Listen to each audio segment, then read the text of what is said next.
The moment our fellow geeks, dweebs, nerds, and other unfortunates have been fervently waiting for has finally arrived. It's time for TMI, Confessionals of the Nerd Kind. And now, your hosts, Jeff Nerf Herder Chandler, Jim Kaiju Baker, and Christina Yojimbo Henry. You can continue.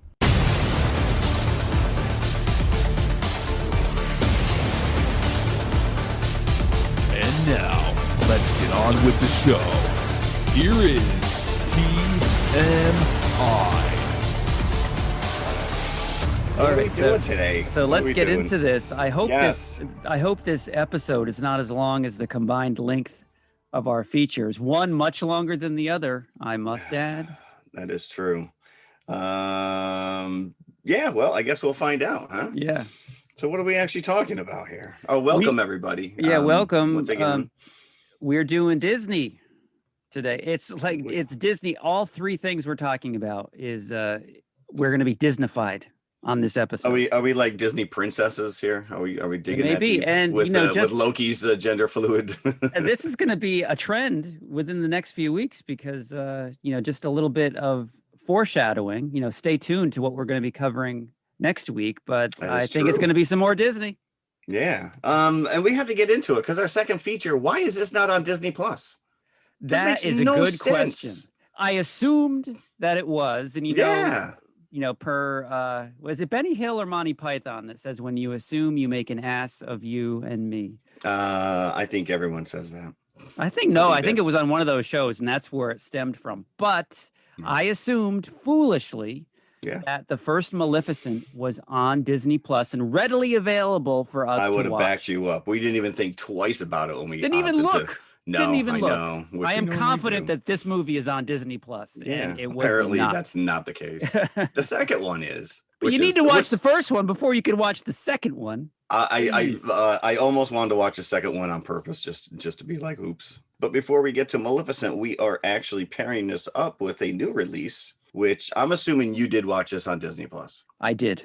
Because it was you've got two choices: watch it in the theater or watch it on Disney Plus, and that's what I did. And you took the other route. I did because my Regal Unlimited, man, it's there for the taking again. So I raced through my work on Thursday, got to the theater, did not pay a dime for my soda or my popcorn.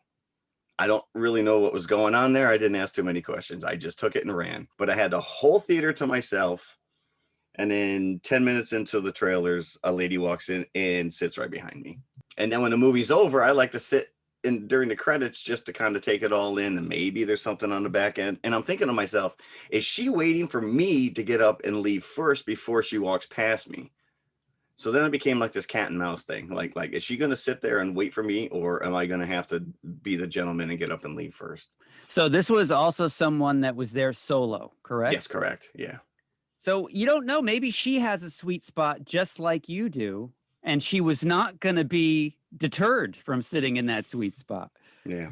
No, it wasn't a big theater anyways, but it's an awkward thing when there's only two of you in there.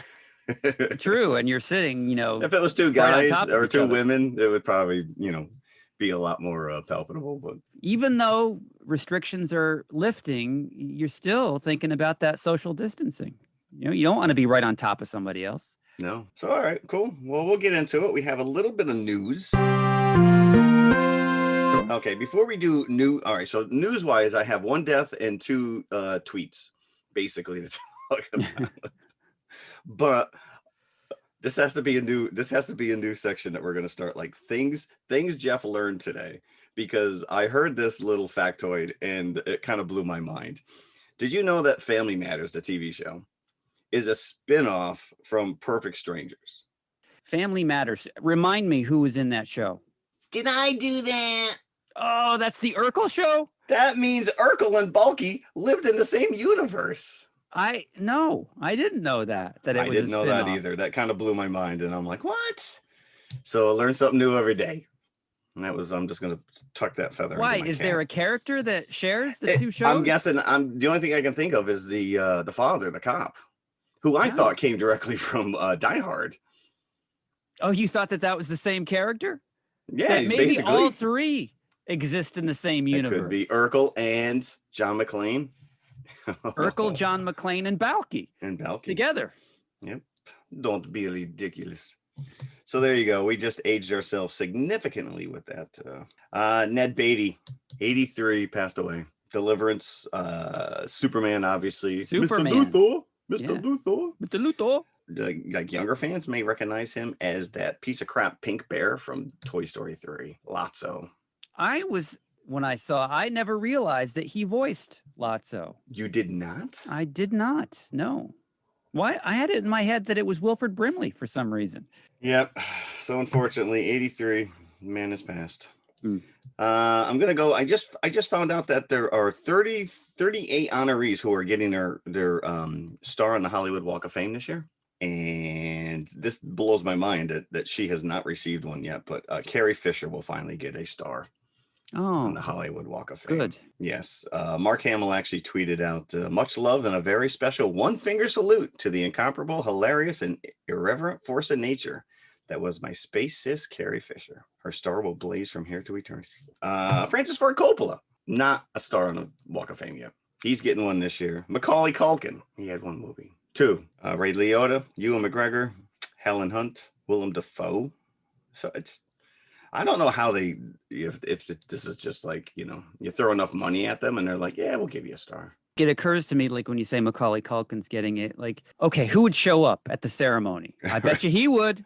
I've been there recently, actually, because I'd never been to California or Hollywood. And a couple of years ago, we took a vacation out there and I visited the Walk of Fame. And it's just a bizarre setup because, as you know, it's just a sidewalk. You can walk. No, I know, but it's kind of like the main one is right in front of the Grauman's Chinese Theater. Grauman's correct? Chinese, yes. And it's kind so of centered there. At this point, either you're replacing someone's star or you're like 12 blocks down in a back alley. And these stars are often getting jostled and moved. So they're jockeying for position. It's just, because again, it's just a long street, several blocks. So these, it doesn't just run by the Chinese Theater, it runs by businesses. Marilyn Monroe's star is directly in front of a McDonald's, just to give you an idea. 3PO and R2s, are they still there in front of Grauman's? Yeah, the prints are there, actually. Yeah, not Prince. Their droid feet are there in concrete for all time. Yep. I think Lucas and Spielberg are also there as well. Yeah. Yeah, very cool. And of course, Godzilla is there. I took a photo with his star. Yeah.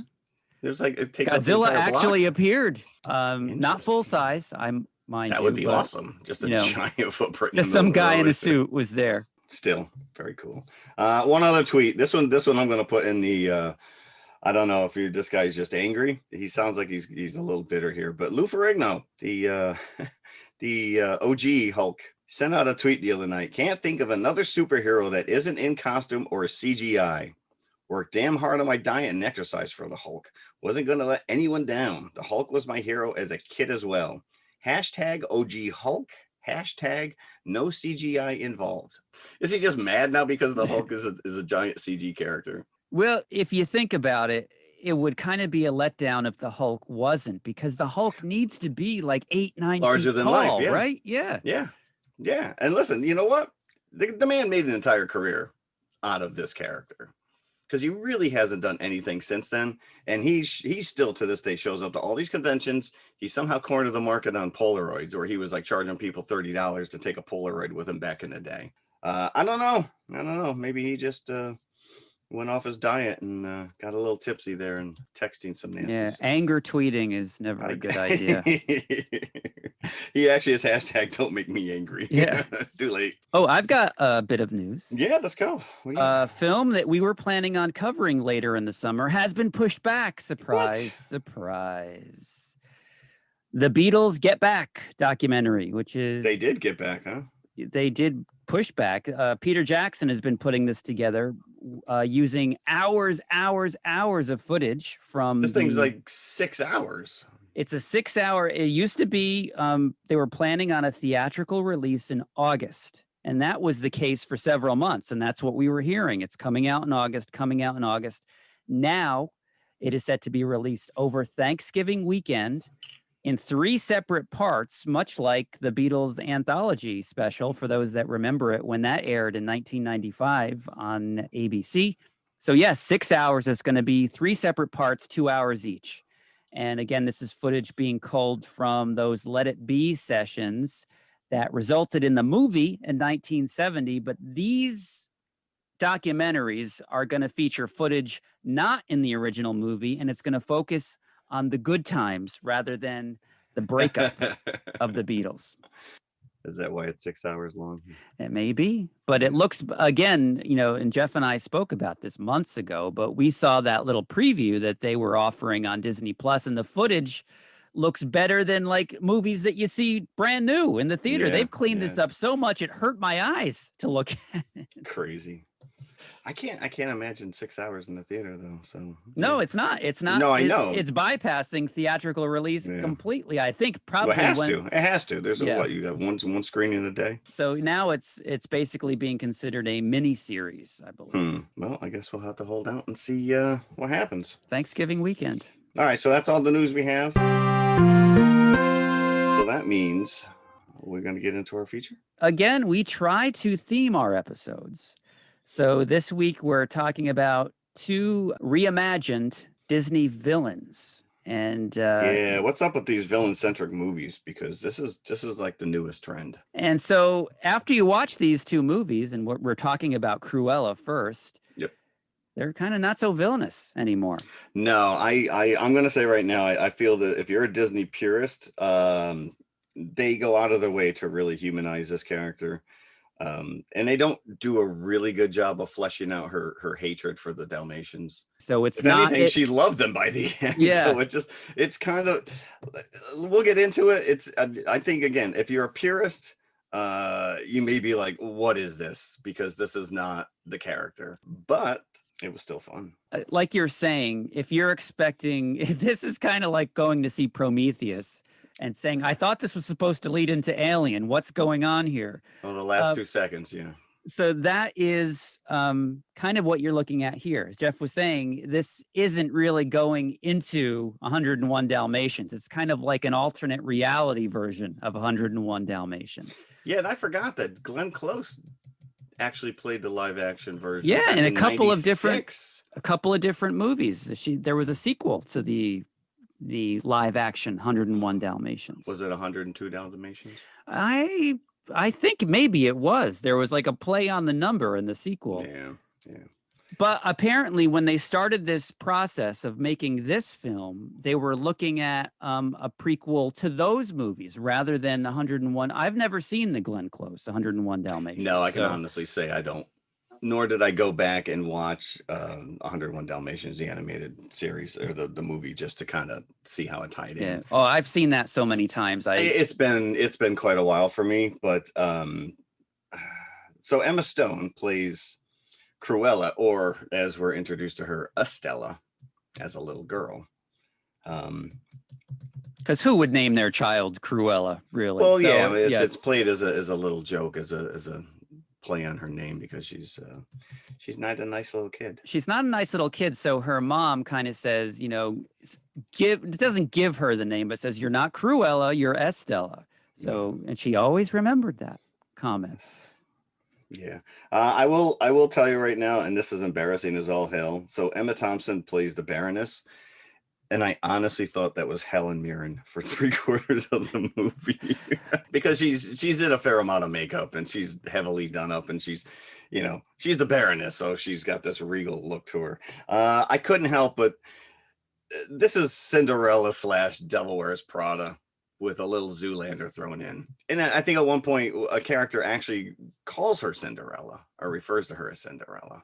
I really like this movie. I had a fun time with it. We watched the movies reversed. You watched this first and then Maleficent. Yep. It was the opposite for me. I watched Maleficent and then Cruella. So I think I was maybe unfairly comparing the Well, two. Maleficent is a very well done movie. Yes. It is beautiful to look at. It is very poetic. Angelina Jolie kills it in that character. Like, she brings so much pathos. Where this is a cartoon. This is a Harley Quinn light, where it's Yeah, I agree with you. And visually, it is stunning. Right from the get-go, it like stakes its claim in the visual department, where it kind of subverts the Disney opening logo of the castle. Yes, It's yeah. black and white with like a blood red Disney logo. It's a 60s/70s based film. So it sets you right in that era. And we cannot talk about this movie without referencing the soundtrack. The soundtrack is just unrelenting. I and can't imagine not- the money that was spent in It getting is, the rights to all these songs. I did a quick little countdown, and you're talking like 15, 20 songs in this thing. The soundtrack is phenomenal. The soundtrack elevates this to the next level. Yeah, and there It are is some wall obvious to tracks. wall. Yeah, no, I mean, early on there's some like obscure stuff. You know, then there's a couple cover versions with Ike and Tina Turner doing some Beatles, but it's all over the place, and it's just a lot of fun. Just like you said, the soundtrack is like, it takes it to the next level. Now, yeah, because when I say there's some obvious songs, like These Boots Are Made for Yes, Walking, correct, which is right. pretty much in any 60s set movie, but then they do the Bee Gees from Odessa, which is like one of their most obscure albums. Obscures. They do Nina Simone. They do I Want to Be Your Dog by the Stooges at one point. So I was loving the soundtrack. And I mentioned this last week when my wife and I went to go see A Quiet Place 2. We went to our local, which is a 4-screen theater. And it's one of these old school theaters that used to be one theater, which over time they've taken the same space and built that into 4. So when it was one huge theater, now it's 4 smaller theaters. And there's not a lot of separation. So we're watching A Quiet Place 2, and right next door, they're watching Cruella. Quiet Place 2 is silent through most of the movie. Yep. So I could hear loud and clear every single song that was playing in Cruella. Well, up to a point, because you could probably fit 4 Quiet Place 2s inside Cruella. It's so long. But during the space of watching Quiet Place 2, I was hearing, the Doors, Nina Simone. I'm like, this sounds like there's a party going on next door, and I want to be there. It is. Yeah. I don't think there's really much downtime between songs. No. And I made a note, like, is there a score to this at all? Or is it just... No, yeah. Yeah, it was fun. We're introduced to Horace and Jasper, who in the cartoon are like her henchmen, but here they're definitely fleshed out, and they are more like, she actually refers to them as her family at one point. So again, that kind of doesn't really follow what was established in 101 Dalmatians. No. But I still like these characters. Although I will say, by the second go around, when they're pulling all these shenanigans, Horace is just this big dumpy guy. And I'm like, the minute you see him, you're like, wait a minute, that was the guy that was here yesterday and caused chaos. Like, why haven't you just arrested this kid? So I did love the fact. So we were introduced to them as little kids, and we find out what happens to Estella's mom is pushed to her death over a cliff. Now, yeah, we don't know that at first, Well, no, that is it's true. that The it's dogs, a murder. The dogs murder. They cut the 10 years later. And I'm like, these kids were like 10, 12 years old. And they cut to 10 years later, and they all look like they're mid-30s. And I'm like, that's not how this works. It's like, But yeah, this opening scene is probably about 15 minutes long, 20 minutes long. And it shows Estella as a little girl with her mom, and she gets into a lot of trouble at school. She's going to a particular boarding school, and this is where she meets Anita Darling from 101 Dalmatians. Why does she have his last name already? That is a good question, because that is not his name. I was looking at his character, and he's got a different last name. So yeah, Roger. He took her last name rather than the other way around. That just doesn't make any sense. No. So, but anyway, she meets Anita. So that's how these two know each other. So if you're ever wondering from watching the cartoon, how are they friends? They knew each other at school. And so Anita was the only one that really liked Cruella, and Cruella was always, fighting bullies and what have you and getting in trouble. And so much so that she is kicked out of school, and her mother decides, because it's a single mom, her mother decides to take her to London to follow her dreams and maybe have a new start. But before they hit London, her mom says, I have to make a stop. And you assume maybe, is this her parents? She stops at a mansion during a very posh party. Big gala event going on. Everyone's dolled to the nines. And then when she goes inside, because she tells Estella to stay in the car while I go and, handle some business. So of course, Estella cannot stay in the car. She goes inside, and it's like a big, fashion runway show going on inside. And then she's looking all over for her mother. She gets into trouble. There's, guards chasing her, dogs chasing her, which are 3 Dalmatians, vicious Dalmatians. Are Dalmatians vicious in nature? Yes. My elderly neighbor, I'll tell you this story. My elderly neighbor down the street had a Dalmatian, and this thing used to drag him down the street. Like he had no control over it whatsoever. I don't know if they're vicious, but I guess any dog you can train to be an attack dog. Because these are guard dogs. These are attack dogs. It's like when Mr. Burns says, release the hounds. Yes, these Dalmatians are coming. Release the hounds. Excellent. But this is also where we're introduced to this family heirloom necklace that her mother asked her to hold on to. And and the camera lovingly caresses this necklace. This is going to play in heavily later on. Yeah. But it's also funny too, because this is where we're introduced to John the valet, who was played by Mark Strong. And the minute you see Mark Strong, you're like, oh, this guy is gonna. You don't put him in a throwaway character role. No. So he is that character will be rearing his head. Mark Strong and his security guards, are in hot pursuit, as well as Dalmatians, after Estella. She runs outside and sees her mother speaking to someone whose back is to the camera. She's running down the grassy knoll. And of course, her mother is right on the edge of a cliff, the ocean behind her. And the dogs are chasing Estella. Estella falls. The dogs leap over her and run right at her mother. And they jump up, push her mother off the cliff, and her mother tumbles to her death into the water. Yep. And so, of course, she blames herself, because if she had not gotten out, her mother told her to stay in the car, and she didn't.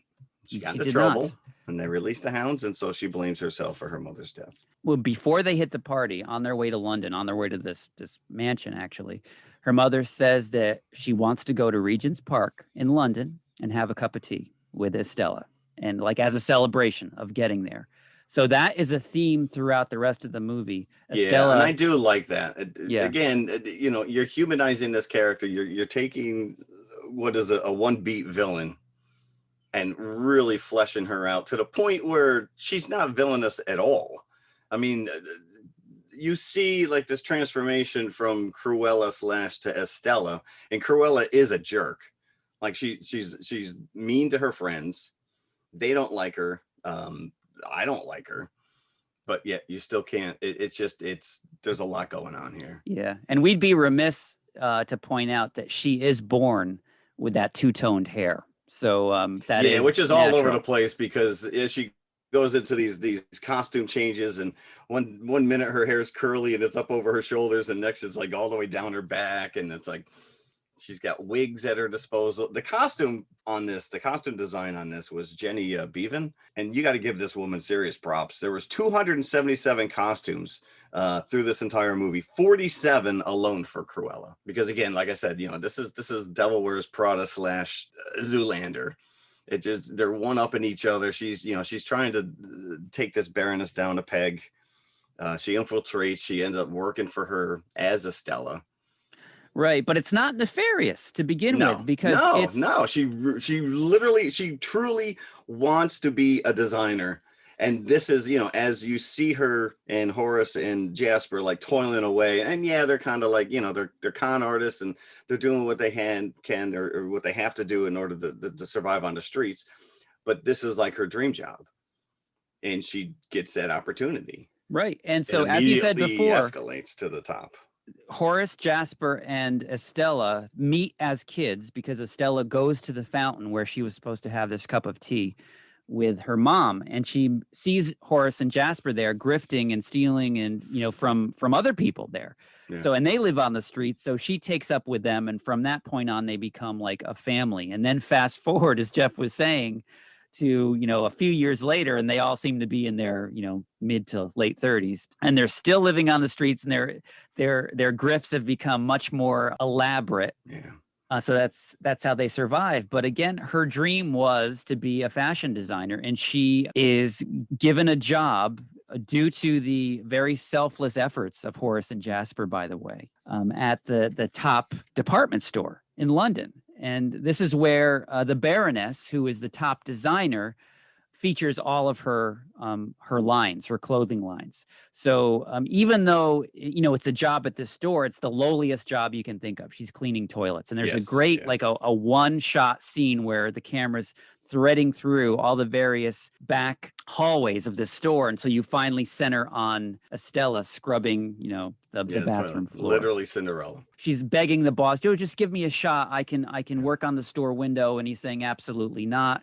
And then finally she works overnight, and then she breaks into the boss's liquor cabinet and makes her way to the window and does it and falls asleep in the window.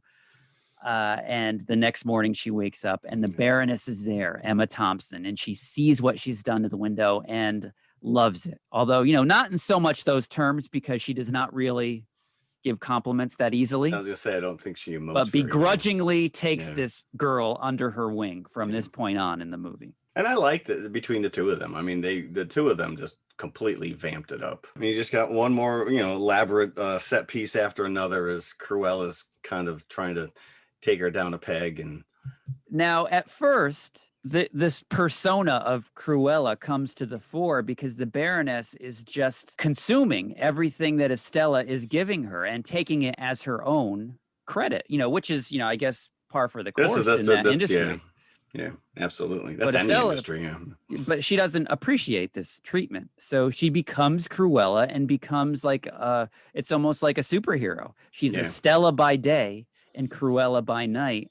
And she becomes the Baroness's #1 competition on the and all you got to do is slap a red wig and some glasses on, and nobody knows it's nobody her. knows. It's, just it's like amazing.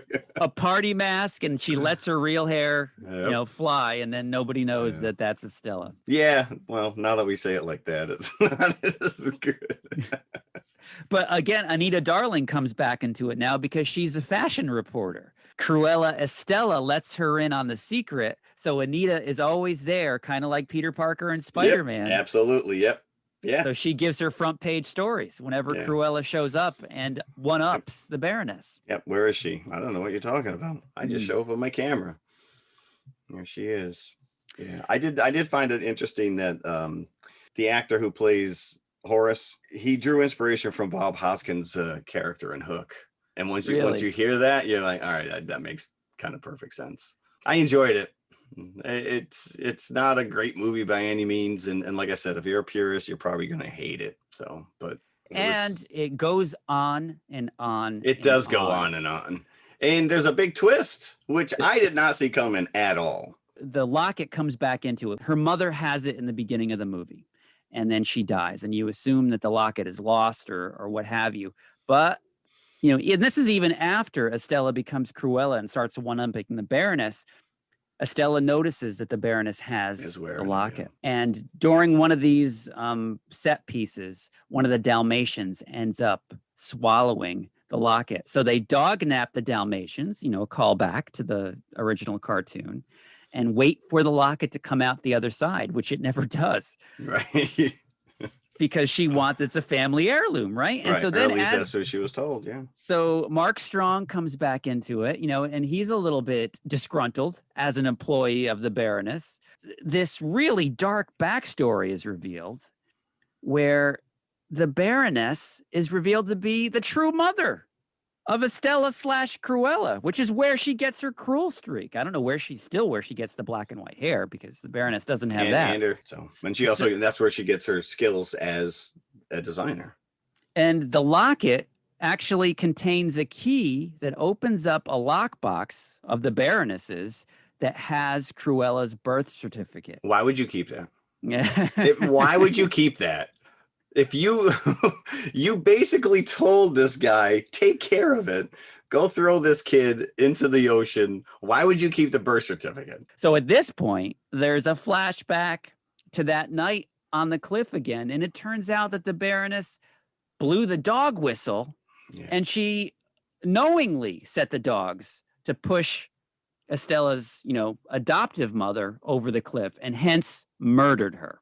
So now it becomes a lot more personal. And we also find out that Cruella, being the daughter of the Baroness, is the heir to the Baron's fortune, who is long since passed. But then we have, talking about the dark turn of this thing, it's revealed that before the baby is given away, that Mark Strong, very much like the beginning of Snow White, is given orders to kill the baby because the Baroness didn't want the baby. I can't do that. I'm just going to leave it.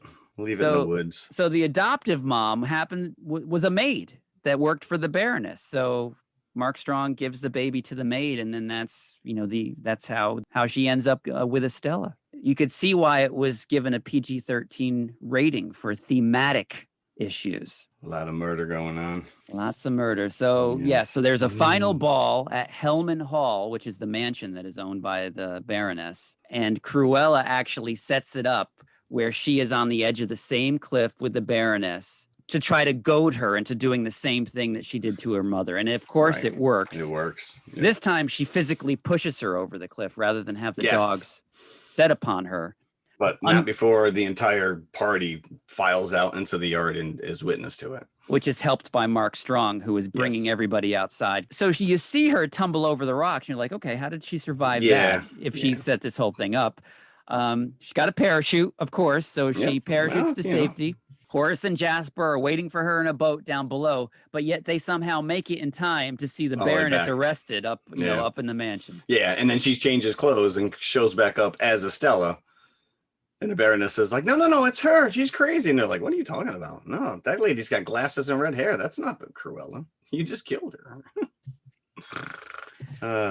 So that is the story in a nutshell. And you think, there's not much to that. This movie is 2 hours and 15 minutes long. So no, there is not much to that story. And they stretch and stretch and stretch.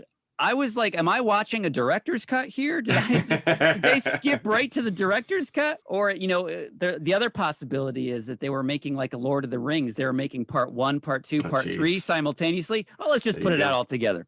Yeah, just stitch it together. We'll throw it out there. Right. At the end, we do get introduced to Roger, who is Anita's husband. But as you say, his last name is not Darling. His name is Dearly in the credits. It doesn't make any sense. But this is the lawyer of the Baroness, but it's also revealed that he likes to play in a piano bar in his spare time. So he's fired at one point. The Baroness fires him at one point of the movie. But later on, you see him at the end at home with his piano composing the famous Cruella de Vil song. And at the very end, there's a tag-on scene where Cruella gives a Dalmatian puppy to Anita and also gives a Dalmatian puppy to Roger. Yeah. And they are revealed as Pongo and Perdita, the same dogs. But as we were saying before, there's no animosity. Why would she be giving these dogs to them if she wants to make coats out of Dalmatians? Right. Yeah. And apparently the mother's name is Genghis. Is the dog, because I think Horace even says, it looks like Genghis gained a few pounds. Because it's pregnant. A vicious Dalmatian, right? So of course they're going to name it Genghis. So it doesn't, in that regard, it doesn't tie it together at all. No. And there is one scene earlier where you see her wearing a Dalmatian coat, but it's like a red herring. She did not actually kill any Dalmatians. They accuse her of killing the Dalmatians to make the coat. But that's not the case whatsoever. And there's enough, the black and white with the hair, and even like when she was a little kid, and every time she got in trouble in the school, they would put a mark in her ledger, and he's making like little black dots, so it looks like a Dalmatian, a spotted. Yeah, there's a lot of dot motifs going on if you're looking out for them. Subtlety going on there. Yeah, and but we do get the DeVille, the car. Yes, and this is name. Where she gets her last name. And at the end, I guess the three of them move into the estate. Yep. There you go. And there I'm it guessing is. you did not like it. Well, I didn't dislike it. Let's put it that way. It was very long. It could have been like 40, 45 minutes shorter, and it wouldn't have lost any of the plot. The budget, from what I'm reading, it's very nebulous. The facts around the budget. It ranges anywhere from 100 to 200 million. It's made theatrically so far 134 million, and with an extra 20 on opening weekend from Disney Plus, the estimates are over 600,000 people downloaded it on opening weekend on Disney Plus, which is still less than what Mulan got, apparently. Mulan. But apparently it did well enough that a sequel has already been greenlit. So we're going to see more from this Cruella. Why? They were looking at Emma Stone was always attached to this. So there was never any other actress that was going to be playing Cruella in this film. But for the Baroness, before they settled on Emma Thompson, they're looking at Nicole Kidman, Charlize Theron, Julianne Moore, and Demi Moore. I don't know if when they couldn't get Julianne, well, there's Demi Moore. Another interesting fact is that Cruella in the cartoon famously, and I think Glenn Close did as well, smoke cigarettes from that long cigarette holder. Yeah. But Disney in 2007 banned all characters from smoking in their movies, so they could not have her smoking. Fair enough. Critics are split on this. The LA Times call it dazzling fun, and the chemistry between Emma Thompson and Emma Stone is hard to resist, while the Washington Post call it overstuffed and overlong. Which is basically what you just said. Which is, yeah. I think it's sitting at a 7.4 on IMDb. Oh, really? So that's not bad. No. It's not bad at all. No. So, yeah, I think the visuals pop on this. Emma Stone is great. She's doing I agree. a very endearing English accent. She does a great job with the character of Cruella. But again, not as villainous as you remember. So by the end of it, she's like not even an anti-hero. She's like the hero of the story. Yeah. Incorrigible, yes, but still the hero. And handing out Dalmatian puppies. Yeah. Like you said, if you're in it, if you're a fan of that character from the original cartoon, you may be disappointed by Cruella. I enjoyed it. While I was watching it, I was looking at the time like, really? This has 45 minutes left to go? Yeah, that's not good. So I'm going to go right in the middle. I'm going to go 3 out of 5 buckets on this one. Okay. I'm going to go 4. 4 buckets. I liked it. I really enjoyed it. And I think that the soundtrack elevated it at least a half a bucket, if not a full bucket. Great soundtrack. Great soundtrack. It was fun. Again, but my experience, I'm sitting in the theater. I just went with it. It never, kind of crossed my mind that this is a long movie. I was along for the ride. Yeah, it doesn't help. And we'll talk about it after the break. Maleficent is, streamlined compared to this. So that's in and out, boom, and it's over. So yeah, let's go to the concession stand right now. Okay. And let's come back and we will talk Maleficent. Would you like to recapture winter's refreshing coolness right now? Take the flavors you like best, the richness of fruits, the zest of colas. Mix them into iced cold beverages. Pour into generous-sized cups. And you have the goodness of our cold drinks. They're ready now at our refreshment stand. Look!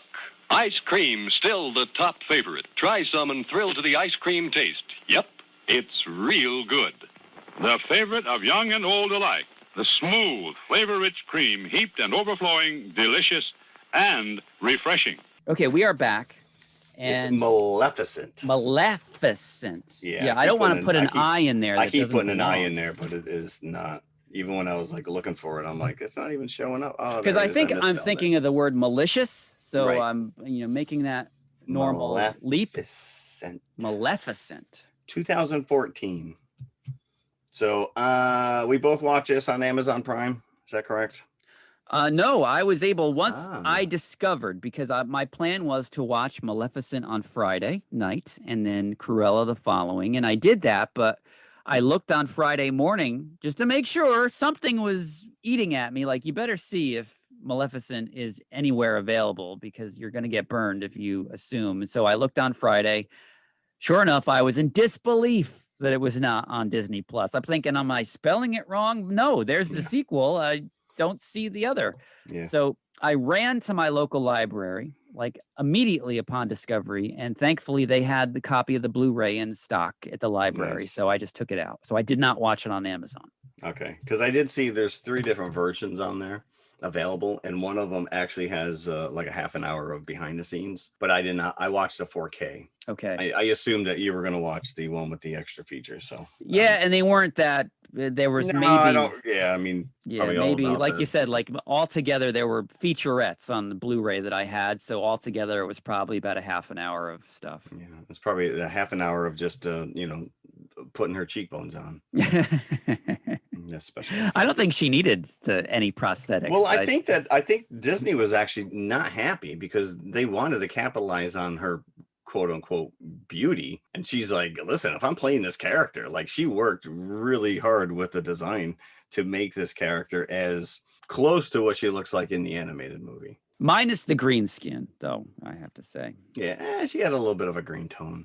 Greenish tone, you think so? The similarity between these two movies does exist. Again, they're 2 retellings of a classic villain's story. They're both kind of prequels. You get Cruella as a little girl, kind of show you her beginnings, and you get the same thing for Maleficent. Yeah. And this is very much set, of course, as was Sleeping Beauty, in the fantasy world realm. So there's 2 kingdoms, and it's kind of like the Hatfields and the McCoys, 2 kingdoms that do not get along. One is called the Moors, which is a complete like fantasy fairy tale world where fairies and other magical creatures exist. And then you have the human world, and they kind of they're neighbors, but they do not get along, and they do not really intermingle at all. They keep to themselves. And it's the humans that are the jerks. Of course. King Of Henry course. the douchebag there. He's like, we don't know what's in there. Let's burn it down. And you get an opening battle that's like, Fellowship of the Ring, right? These creatures are a mix of Lord of the Rings, Avatar, and Spiderwick Chronicles. The fairy world is just really cool. Yeah, there's a lot of nice stuff going on there. Yeah, really. and it reminded me of Lion, Witch, and the Wardrobe as well. Yep, that as To well. an extent. Yeah. I didn't realize. So this is directed by Robert Stromberg, who was a production designer. This is his directorial debut. Up until this point, he did a lot of work. I guess he Academy Awards for Alice in Wonderland and Avatar. So you can see kind of the DNA of some of that stuff. Yeah, it looks gorgeous, just like Cruella did. We're given that backstory, but, right up front, this also subverts the Disney opening logo, because you get the castle from the movie as a stand-in. I would think that they would want to use maybe the old Sleeping Beauty castle from Disneyland. Right, the actual one, yeah. But, they don't. So it's the castle from the film, which is not really, doesn't look like either of the Disney park castles. But yes, they subvert the opening logo. And then you get the backstory of Maleficent as a little fairy, a little girl that lives in the moors, and she intermingles with the creatures. And she's got her, her horn. She's got huge wings. Yeah. You never meet her parents. She's always, on her own. You never know if she has parents. And you don't, right. You don't see anybody else that looks like her. You see all the woodland creatures, the tree ants that are like guards or whatever, and the little trolls and the little creatures that swim in the water, but you don't really see like anybody else that looks like her. Yeah, and apparently Miranda Richardson was cast as her mother. It sounds like her scenes were cut, that they were left on the cutting room floor. There's a human boy that comes to the moors, and his name is Stefan. Yeah. And I guess they have one pond that is like a jewel pond, and he's trying to steal the jewels from the pond. And the border guards, which are those tree-like things, stop him. Maleficent finds out. She comes and, reasons with him, and he gives the jewels back. But then he starts making trips, and there's a friendship that develops, which eventually turns into romance. Yeah, I love the fact he waited until she was 16 before he kissed her. I'm like, way to play the long game, dude. It's like... The kid that they got to play Stefan as a little boy does resemble... How do you pronounce this guy's name? Charles Copley. Yeah, it does not roll off the tongue. No, it does not. And he was like all over the place in the early 2000s. Like he had like that window between 2010, 2015. He was in everything. District 9. He was in the A-Team, Elysium. Yeah, obviously he's in this, and it's just and then he just disappeared again. But yeah, I'm wondering if that kid had a prosthetic nose. No, to make it more like the adult. A little Stefan? more. Yeah. Yeah. Could be, could So, be. So then after this opening where we see the relationship between the two kids, it's almost like a Romeo and Juliet kind of a deal where their families do not like each other. King Henry, as you say, wages war on the Moors. And by this time, the Maleficent character is grown. So she is like almost like the unsaid leader of the Moors. So she leads the charge of the mystical creatures against the army of men. And you got some battle Pumbas going on there, big warhogs. And you see some casualties as well. So there's this is what you were saying before, Lion the Witch in a Wardrobe. This is very reminiscent of that. Although all it takes, she knocks this guy down and puts him on his deathbed. Like after that, he's like, I'm done. I'm going to die. It's like, she knocked you on your butt. He's an old man. Apparently. Yeah, he shouldn't have been out there in the first place. I think he had some serious underlying condition to begin with.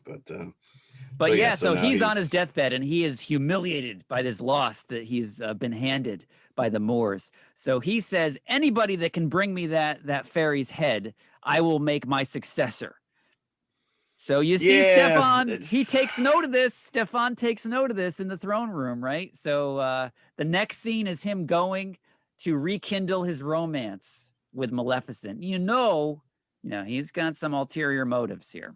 This guy's a piece of crap. This is what I like about this, which is it completely subverts and it makes the king the bad guy. Yeah. And Maleficent is the hero. The king. So you're talking about thinking of the cartoon, the classic Sleeping Beauty. Sleeping Beauty. Yes. Yeah. No, she's just an evil witch who's enchanted his daughter. And he's and the king, all you know him in the cartoon, he's just Aurora's father, the bumbling king. He's got no story beyond that. No. But yet, it's obvious he knows Maleficent somehow when she comes to the christening in the cartoon. And she makes that speech. Why was I not invited? And that is word for word from the end. Because Jolie said that is the crux of this entire movie, that scene. Yeah. So it is word for word, but he couldn't. So he goes back in, he slips her a Mickey. She passes out and then he goes to kill her. He can't kill her, but he cuts her wings off instead and he leaves her alive. And I'm like, do you think this is going to end well? Which almost seems worse in a way. Yes. Yeah, he mutilates her. Yeah. Yeah, no, this guy is unreprehensible. It was because Angelina Jolie, was looking at the bonus features and was reading some stuff, and she worked closely with the scriptwriter in developing the story and the character.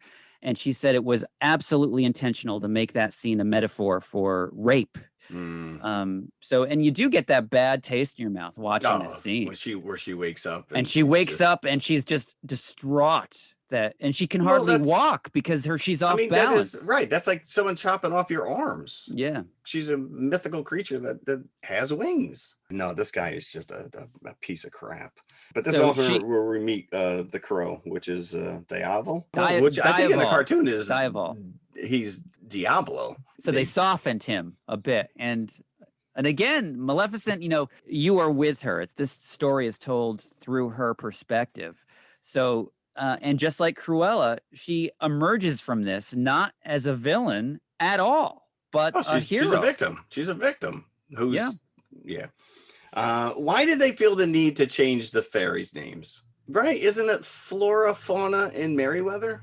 Why would these fairies show up? This guy has gone into your realm and he wants to kill you all. So why would these fairies show up and try and give goodwill back to this baby? Because especially after that, after the battle, why would you, as fairies, you would think that they would be executed as soon as they stepped foot in the castle. Once Stefan takes the wings, he brings them to King Henry. It's not her head, but it's, the next best thing, I guess. So he sees this, assumes that Maleficent is dead. Presto, Stefan is the successor. So he is the new king. He gets himself a queen. They have a daughter. And at the christening, Maleficent shows up once she hears about it. And again, it's that scene verbatim from the cartoon. Why didn't I get an invitation? Why wasn't right? Like, no, so no ill will? Oh, no. Yeah, I'm just gonna curse, and I love that. So she curses this baby, which, by the way, Aurora was on my short list for my firstborn as a name. Really? Very much so. So she's in the castle. She basically puts this curse on this kid and then leaves. And then he's like, oh, you got to hunt high and low for her. And I'm like, she was right there in the castle. You could have just grabbed her then. Don't wait for her to leave and then be like, we got to go capture her. The curse is laid down that she will prick her finger on a spindle on her 16th birthday. And then from there, she will fall into a death-like sleep until true love's kiss awakens And her. that's actually a nice callback. I didn't really pick up on that early, but it's a callback to, when they were kids. Yeah. And the fact that it was her 16th birthday and the true love's kiss. And she's like, no, you don't get it. There is no such thing. Yeah, because you're thinking that, well, okay, why give her an out? Right. If you're going to curse her for all eternity, because she's confident that it's not going to happen. All the spinning wheels, of course, are rounded up and destroyed. So nobody can make any clothing. So they should be naked within a year.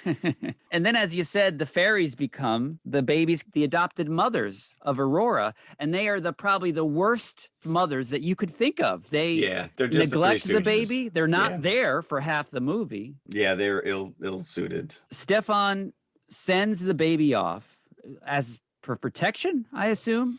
Yeah, I want to say in Sleeping Beauty that they changed her name. I don't know. I said the same thing to my wife yesterday. I'm like, didn't they change her name? That doesn't matter. So they're out in this little Thomas Kincaid cottage trying their best to keep this kid from dying. If he's trying to keep her safe from Maleficent, they're like right on the border of the moors. And then she's got like nothing better to do. She's just sitting there watching the kid every day. It's like, you're like a stalker now. And so this is what I'm talking about, how you never see the three fairies with the baby, but you see Maleficent with the baby. So she becomes her godmother and really the one that raises her from, as far as the audience can see. Yeah, that by the way, the little girl is Angelina Jolie's and Brad Pitt's daughter. Yes, that was revealed. That was revealed in the bonus features. Because they said that all the other kids were petrified or scared of her. Where this little girl knew it was her mom. She thinks that Maleficent is her fairy godmother. And they just hang out in the forest having fun all times. And it's obvious, pretty early on that Maleficent is starting to develop feelings for the baby and then the child. And at one point, she even tries to revoke the curse. Like she feels bad that she cursed her to begin with, and it doesn't work. Like, nope, it was forever. It's too late now. Yeah. The relations get even colder between the Moors and the human world. Maleficent builds what I can only refer to as the laughing place around the Moors, which is like a giant wall of pricker bushes that Stefan tries to burn. So there's more altercations between the two lands. So time goes on, and Aurora grows into a teenager and meets Prince Philip. Yes, just in time. A strapping young man comes riding in. And, he's just like this hapless, clueless kid that is lost. And he ends up finding Aurora's cabin, and then he meets Aurora. And everybody is overjoyed at this, the three fairies and Maleficent, because they think, okay, I can't break the curse. Here's true love right here. She meets this kid. Yeah. Yeah, at one point he even says, I'm looking for a girl. And she's like, of course you are. It doesn't go very well because, of course, Aurora makes her way back to the kingdom. Once she hears that she is actually the true daughter of the king, she embraces the king, who by this time has gone mad just in his zeal to destroy the Moors and Maleficent. So he sort of banishes Aurora to her room to keep her there because it's because she shows up literally like the day before her birthday. Yeah. He's like, you couldn't even keep her one more day. So then she goes into a trance and wanders the castle until she sees the pile of destroyed spindle wheels. And of course, there's one there that still has the needle. Prick that finger. She pricks the finger and then falls immediately into her death-like sleep. Yeah, and but Maleficent is like, she's trying to get back to the castle, and so she changes the crow into a horse so she can ride back there, and she's got the Prince Philip like passed out over his horse. But I'm like, why couldn't she just like take one of those flying dragon things? Yeah, those really cool floating. They were cool. Yeah. But yeah, Diaval can change. Not only can he change from a human into a crow, but he can change into anything that she bids him to change into. He's a wolf at one point, and as you said, he's not a horse. too thrilled with that either. No, he is not. He is not. So Aurora goes into her sleep. Maleficent brings Prince Philip to save the day. Doesn't work because it's a very that whole scene is creepy because they're like, "Don't you want to kiss her? Don't you want to kiss her?" And then he leans in but then he says, "It doesn't feel right." He lingers there just a little too long, and I'm like, yeah. So he kisses her on the lips. Nothing happens. She does not wake up. He knew her for like 10 minutes. Yeah, so of course it's not true love, right?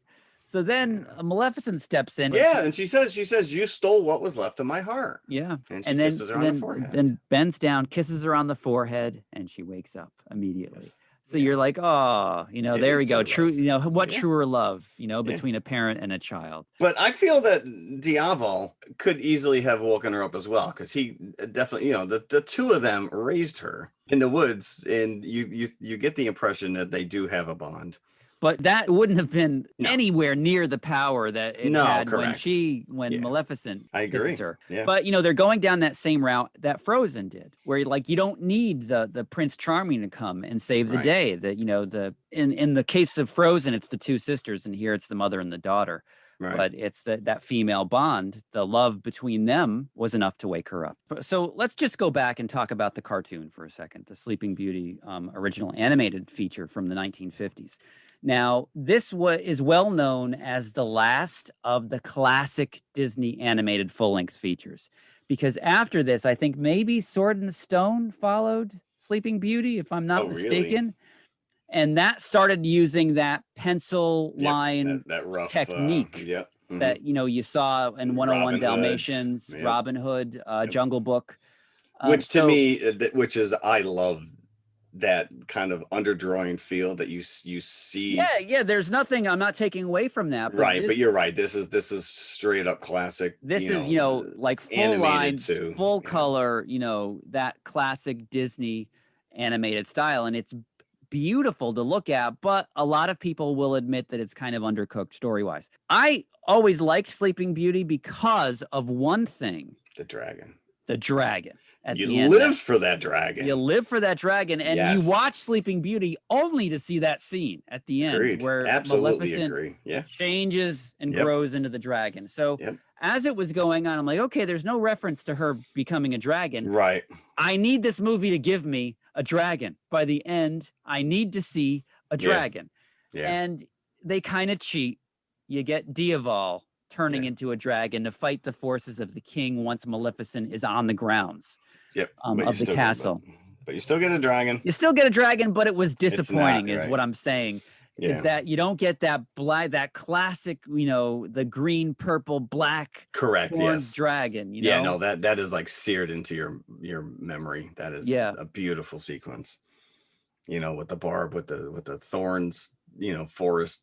Yeah, and the fire and the green flame. That's something that's interesting. Which do you notice that when she's casting a good spell, the mystical stuff around her is like a gold, but when she's casting a bad spell, it's green. Oh, really? No, I didn't. There was even when she was trying to reverse the curse. Like it's half green. She's half green and half gold. And then the green takes over the gold, basically denying her to lift the curse. Yeah. Yeah, that was a little, I never noticed that before, but that was kind of a neat little thing. Yeah. I wish I did pick up on that. So a little disappointed that the classic dragon didn't raise her head by the end of this. And how did her wings magically come back to life, though? Apparently they were always alive in this glass case, like Doctor Strange's cloak. Cloak, yeah. So the wings are released by Aurora and reunited with Maleficent, and so by the end she's fully restored to her previous glory. Yeah, and the crow's like, "Ah, crap! She got her wings back. She won't be needing me now." And then King Stefan takes a dive off the roof. Oh, full on Hans Gruber. Yeah, very Beauty and the Beast-esque as well. It's a happy ending at the end. So the kingdoms are united, and Maleficent's got her wings back, and everybody lives happily ever after. She makes Aurora the queen of the fairyland. Yes, she does. Yeah. So again, if you're looking for that evil Maleficent, because Maleficent visually and conceptually is one of I think the one of the best realized Disney villains that we have, because of the dragon. Like I just said, she's always been one of my favorites. So if you're looking for that malicious Maleficent, you're not going to get her in this film. But I think I accepted it as I enjoyed it for what it was. So I accepted it as an alternate reality kind of version of the events of Sleeping Beauty. So apart from the dragon thing, I thought it was a decent going. Angelina Jolie was fantastic. Yes, I agree. Even the filmmaker said if she didn't do this, there would have been no movie. There would have been nobody else that could have played this part.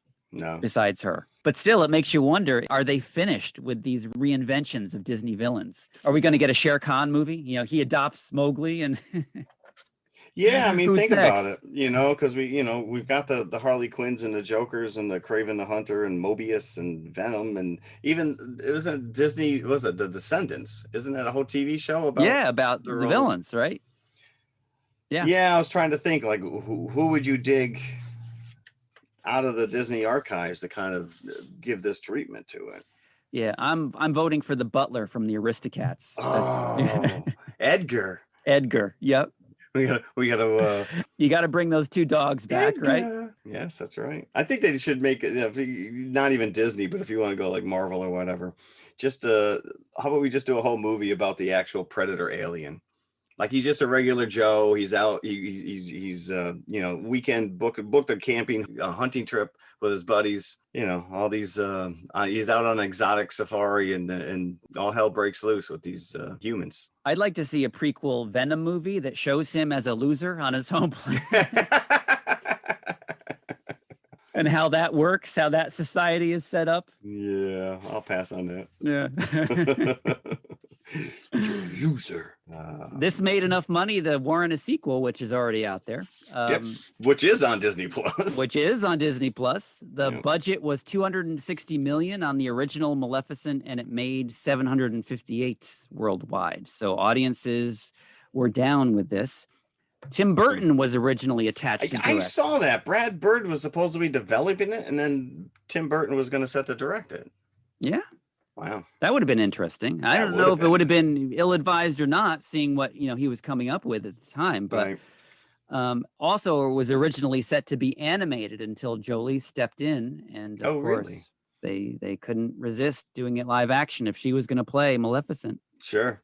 Well, I know that you said that the aunt character was cut from the movie, or her mom. Her mom, yeah. Well, apparently Peter Capaldi was cast as her uncle, but he was also cut from the movie. Oh, was it? Or maybe it was her aunt. Maybe Miranda Richardson was supposed to play her aunt rather than her mom. I did see that this is the last movie Rick Baker worked on before retiring.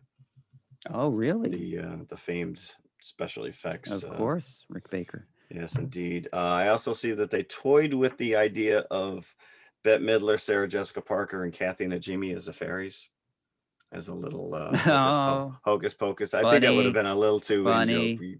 And it's funny. I read this the other day in a Hollywood Reporter with an article with Anya Taylor-Joy, that this was her very first audition was for this movie to play Aurora. Apparently, she did not get the part, but yeah. Yeah, played by Elle Fanning, who does a very wide-eyed and wondrous job. Yeah, I think Anya Taylor-Joy would have been just as wide-eyed.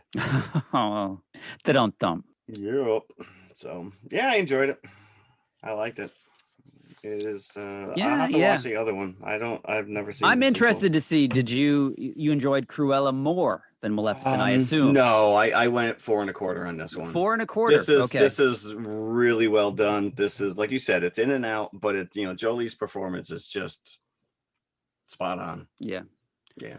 I'm gonna give it 3 3/4 popcorn buckets. Okay. So I'm not going quite as big as 4, but yeah, I liked it. I enjoyed it more so than Cruella, if putting the two back to back. Right. And I am interested enough to see the sequel. We'll have to check it out. All right. So let us move now to episode 2 of Loki. I'm going to tell you right now, these Wednesday droppings, are throwing me off. I Wednesday feel, droppings? Is that a Bigfoot thing? Bigfoot hunters look for the Wednesday droppings? Well, I feel like I saw this like 2 weeks ago.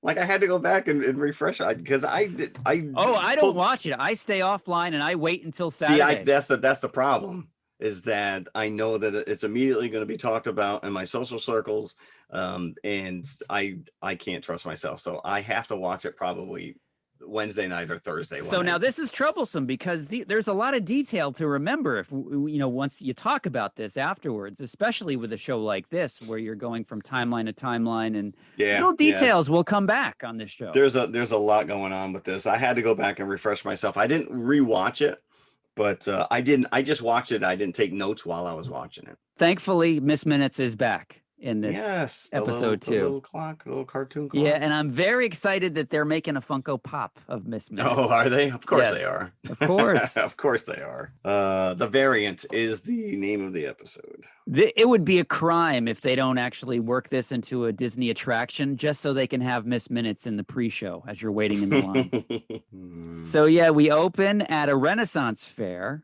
and what we learn is 1985. And again, this Loki variant, who we learned about in the first episode, is here at the Renaissance Fair. TVA agents come looking for the variant, and they get their butts handed to them by this. By this you should probably never follow a suspect into a circus tent. No, not a good idea. Never a good idea. Yeah. So yeah, this Renaissance Fair in Oshkosh, Wisconsin, and it has a date, April 12th, 1985. And I'm like, do we need to go back and like see where this variant has gone all these different times? Are they significant? Do they mean anything? The only thing I could come up with, that's the release date of Return of the Living Dead. That was all I got. Oh, really? Okay. Yeah. So I don't think that it has any real nothing. It's just a date. You still don't see the Loki variant's face. So you're assuming that it's Loki, but the fact that they're still not showing this variant we're just to being you, told. We're being told it's a Loki variant. Yeah. But he takes I don't even want to say he, because Loki is fluid. Right. The variant takes a hostage. So takes one of these TVA agents. Kidnapped. And they possess them with like this green magical little. So yeah, so this is an interesting thing, is that this variant can move from body to body, possessing these agents as well. So which immediately, because now this is what Marvel does, which is they want you to just start guessing. They really want you to. All right, we're laying these clues for you. So I immediately went to the Enchantress, who does have the green, but I don't know if that's the case or not. We'll find out as we get deeper into this. So after the Loki variant leaves Oshkosh, the agents, including Mobius and our Loki, arrive to look at the scene. And Loki tries to fool everybody by making them think that the variant is still there, that they're going to be ambushed. I don't know what he was getting at. Yeah, I don't know what his really motivation was there, because it didn't pan out. No, it didn't pan out. I don't know what he was planning, but Mobius seems to think that he wants an audience with the timekeepers for some reason. Calls them an ice runt at one point. Which is not a nice thing. No. I don't know. Here's the deal, which is, now we're like running into like buddy cop show territory here, as they're trying to. Yeah, that was inevitable, though. That was inevitable, especially with Owen Wilson in the. That is true. Well, at the Renaissance Fair, is that where we got the holding out for a hero, the Bonnie Tyler song? Yes, it was. That song's like everywhere. Yeah. Did you see I think the He-Man trailer, the animated He-Man trailer? Oh, really? They use Kevin that in there Smith too? is using, they used it. They go back to the TVA headquarters, and Mobius sends Loki to the library to do some research. And this is where Loki finds out about Ragnarok and the destruction of Asgard. Yeah. And it's very hard to read his face as he's reading this, because you see like concern. So you're thinking, oh, is he upset that Asgard was destroyed? It turns out he wasn't, because Mobius actually says, oh, I'm sorry about that. Yeah, whatever he says, and just brushes past it. Well, I think that's Loki is not going to show his emotions. No, but he does say that it made him realize that this variant is hiding in apocalypse scenarios. So whenever there's like mass destruction going on, the variant is doing his dirty work there, because the variant's able to hide his tracks because the timeline is reset anyway because everything is destroyed. Yeah, which is interesting, and they actually test drive that theory by going to Pompeii right before the volcano, and yes, Loki yeah, stands up on a food cart Right. and announces himself as from the future, and it makes no difference. He is correct. No, yeah. I did find it interesting though that every one of the apocalypse that they were looking into were climate change related. And I'm like, oh, we had to just kind of throw that in there. And it's funny, the way that they actually track the variant is by going back to the kablooey candy that Mobius finds in France in the first episode. Kablooey. I love the fact that, when Mobius is trying to rally, he says, I need a task force. And they give him like 2 extra people. You had just as many people when you went to the circus tent and friggin' the Renaissance Fair, but okay, that's a task force, I guess. And I love this scene where Loki is trying to demonstrate to Mobius by using his salad, his theory on the apocalypse. Oh, yes, yeah. And he's just angering Mobius for ruining his But do you salad. get the impression that maybe these Time Lords are not even They're not even around? there, right? Yeah, you're getting a very strong suggestion that they don't exist. Right. And the other great line is that once Mobius takes out the kablooey, and Loki's curious about it, and he says, "Don't you have candy on Asgard? Yeah, grapes, nuts, that kind of thing. No wonder you're so bitter." So they end up going to 2050, the year 2050, to Alabama, to like a facsimile of a Walmart, which they call Roxcart. There's some actual product placement going on here. I think I saw Arm & Hammer. It's funny. If you see some of the end aisle displays with all the names of the products and stuff. But so Roxcart, it's kind of like the Walmart of the future, which Roxxon is a company in the comic books, and I keep referring to it goes into Alpha Flight. That was like an oil corporation, but I guess it makes perfect sense that eventually they would just it's just like it just morphs into retail as well. What's the one in By and Large? There you go. Yeah, same concept. Yep. So here we really get a sense of the power of this variant Loki changing bodies, like in a possession kind of a deal. And until the original form of the variant Loki is revealed to be a blonde girl in, a Loki type green outfit. So everyone's confused at this, including Loki himself. Yeah. So, but then again, we see, as you said, the opening credits or the closing credits list Loki as fluid, as, his sex. Yeah, this is, I mean, even the first episode, people were speculating that it was Lady Loki. And the actress is Sophia DiMartino.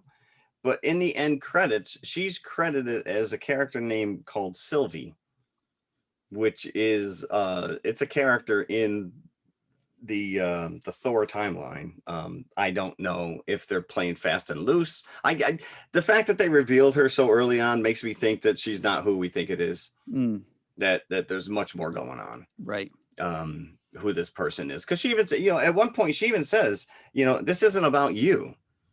Which is exactly what the Ancient One told Doctor Strange right before she died. So our Loki tries to, I don't know if he's trying to, make an angle, as Horace would say in Cruella, but he asks the variant Loki for help in overthrowing the Timekeepers. And the variant Loki just doesn't really care about doing that. So he's like, no, I'm not going to help you overthrow the Timekeepers, and makes her escape. And just as Mobius is coming on the scene, and it's interesting because you question, is Loki escaping Mobius by going into the portal after variant Loki? Or does he just want to chase variant Loki? No, he wants to chase her, but it makes it look like, when they come on the scene, it makes it look like he's escaping. Yeah, he's just following her through. And the girl, the hunter that was kidnapped, like she's like something happened. She's like sitting there, she's curled up in a ball and she's mumbling, "It's real, it's real." And then this variant leaves these time bombs that basically fractures the sacred timeline. So these bombs normally reset the timeline when something happens and they're left behind by the TVA. So this variant has been collecting them, and collectively they can do some real damage. So, when you see them all going off and they're all creating these Nexus events, and there's all these little splintered timelines now, is this the genesis of the multiverse? Like, did she just create, or is the multiverse already in existence and the TVA is trying to stop anyone from discovering that it's out there? Because there's more going on with these timekeepers that may or may not, because at one point they even asked, oh yeah, because Loki wants to go meet with these people. Oh yeah, no, they're in their office over there and they're toiling away. So he was definitely dismissed, and you're like, I don't think these things are even around. I don't know. We have 4 episodes left. Loki chased after her, so now he's separated from the TVA, and we have all this craziness. Yeah, I'm still invested, so I'm still enjoying it. Yeah, I don't think they could do wrong if they tried, Marvel.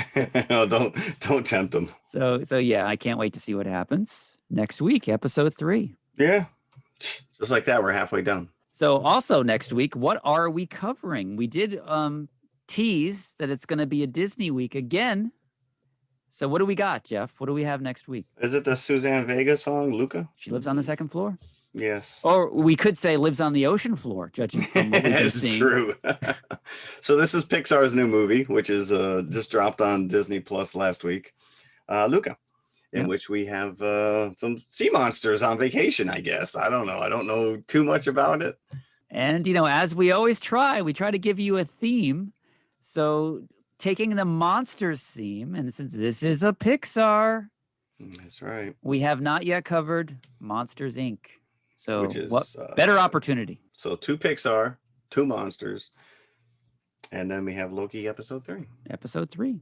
Cool. So maybe we better look, immediately now to make sure that Monsters, Inc. is on Disney Plus. I know for a fact I have the DVD. Yeah, I think I do. This was in heavy rotation. This was one of my daughter's first movies ever. The opening scene where the monster is sneaking into the kid's bedroom during the simulation. Yes. My daughter would actually get up and leave the room. Yes, go to the top of the stairs and sit and wait until that scene was over, and then come down, and then come back down. Is it safe? Yep, exactly. So yeah, cool. All right. So come on back next week. Thanks as always. Take care. Bye. Hello, everybody. If you liked the podcast you just heard, then please follow TMI on all of our social media outlets. First and foremost, email us at tmipodcast2018@gmail.com. That is tmipodcast2018@gmail.com. And you can follow us on Twitter at TMI_podcast2018. Stop over, say hi, give us a compliment. We'd love to hear from you. Awesome.